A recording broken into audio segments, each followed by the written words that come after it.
বন্ধুরা, নতুন আপডেট নিয়ে চলে এসেছি ক্লার্কশিপ এবং মিসলেনিয়াসের রেজাল্টের আপডেট বিষয়ে। কবে প্রকাশিত হবে এই রেজাল্টগুলি? পিএসসির চেয়ারম্যান আবার নিযুক্ত হলেন। কে হলেন চেয়ারম্যান? দেখুন, সম্প্রতি গভর্নমেন্টের তরফ থেকে একটি নোটিশ পাবলিশ করে বলা হয়েছে যে পিএসসির চেয়ারম্যানকে পরিবর্তন করা হয়েছে।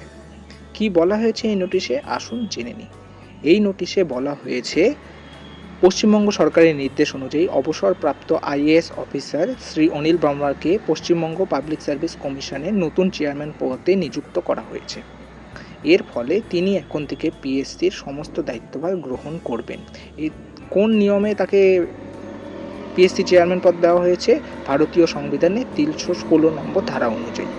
এর ফলে পিএসসি দীর্ঘদিন পর একটি পার্মানেন্ট চেয়ারম্যান পাবেন এবং কাজগুলি দ্রুত হবে বলে আশা করা যায়। তার কার্যকাল এখনও শুরু হয়নি। যবে তিনি আনুষ্ঠানিকভাবে দায়িত্বভার গ্রহণ করবেন দপ্তরে, তারপর থেকেই এই নিয়োগ কার্যকর হবে।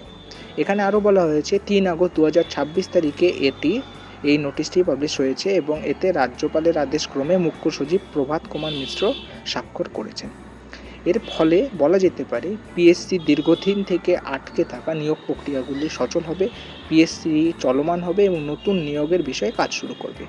পূর্বের ক্লার্কশিপ, ডাব্লিউবিসিএস, মিসলেনিয়াস এক্সামের রেজাল্টগুলিও দ্রুত পাবলিশড হয়ে যুবকদের অবসাদ থেকে মুক্তি দিবে পিএসসি। কারণ ক্লার্কশিপ এবং মিসলেনিয়াস পরীক্ষার প্রায় 1 বছর হতে চলেছে এগুলোর রেজাল্ট পাবলিশ হয়নি। এগুলো যেন দ্রুত পাবলিশ করা হয়। ধন্যবাদ।